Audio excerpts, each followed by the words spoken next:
constructed DFA that accepts set of strings over alphabet A, B ఇచ్చిండు, in which language ఇచ్చిండు, language ఇచ్చి దాని condition ఇచ్చిండు, where W అనే స్ట్రింగ్ అయితే W should contains a substring of AB అని ఉండాలి, BA అని ఉండాలి.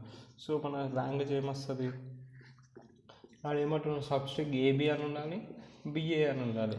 తర్వాత AB ముందు ఎన్ని ఏస్ ఉన్నాయి ఏం కాదు, ఎన్ని బీస్ ఉన్నాయి ఏం కాదు, AB అని సబ్స్ట్రింగ్ ఉండాలి,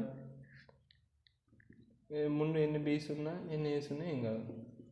ఓకే, కానీ నాకు AB అని సబ్స్ట్రింగ్ కాదు. సో మనకున్న స్ట్రింగ్ యొక్క మినిమం ఎంత, క్యారెక్టర్స్, మినిమం స్ట్రింగ్ యొక్క క్యారెక్టర్స్ 2 కాబట్టి ఎన్ని స్టేట్స్ వస్తాయి, 2 + 1 3 స్టేట్స్ వస్తాయి.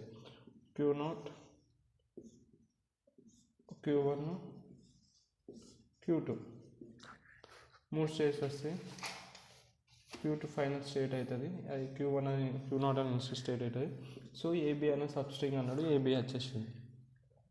సో DFA రూల్ ప్రకారం ప్రతి స్టేట్ 2 ఆల్ఫాబెట్స్ యూజ్ చేయాలి. ఇక్కడ నాకు 2 సింబల్స్ ఉన్నాయి కాబట్టి 2 సింబల్స్ యూజ్ చేయాలి. Q0 A యూజ్ చేసిన కానీ B యూజ్ చేయాలి. సో Bని నేను ఇంకొక స్టేట్ తీసుకొని Q3 అని ఒక స్టేట్ తీసుకొని దీనిలో పంపిస్తాను.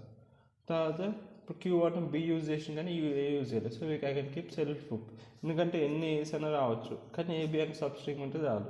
ఇట్లా ఎన్ని ఏస్ వచ్చినాయి ఇంకా ముందు. సో తర్వాత Q2 AB అని సబ్స్ట్రింగ్ కాబట్టి ఎన్ని ఏస్ వచ్చినాయి ఎన్ని బీస్ వచ్చినాయి ఇంకా ఎండింగ్లో. So I can keep self loop at Q2. So ఇప్పుడు Q3 కూడా రెండు సింబల్స్ ఉన్నాయి కాబట్టి ఇది 2 సింబల్స్ యూజ్ చేయాలి కాబట్టి B తర్వాత A పెడతా, ఎందుకంటే BA కూడా సబ్స్ట్రింగ్ కావాలి నాకు. సో BA అనే సబ్స్ట్రింగ్ కూడా వచ్చేస్తుంది.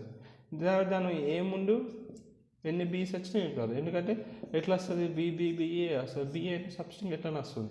సో సెల్ఫ్ లూప్ పెట్టచ్చు నేను ఇక్కడ. సో ఇట్లా వస్తుంది అనమాట DFA. B అనే సెల్ఫ్ లూప్ Q3కి పెట్టినా నేను, ఎందుకంటే ఎన్ని బీస్ అయినా రావచ్చు ఏ ముందు. BA సబ్స్ట్రింగ్ వచ్చింది, ఇక్కడ నాకు ఎన్ని ఏస్ అని వచ్చి AB అని వస్తుంది, AB అని సబ్స్ట్రింగ్ వచ్చింది. So BA substring AB substring DFA construct చేయమని చేసినాం. ఇదే ఆన్సర్. ఓకే.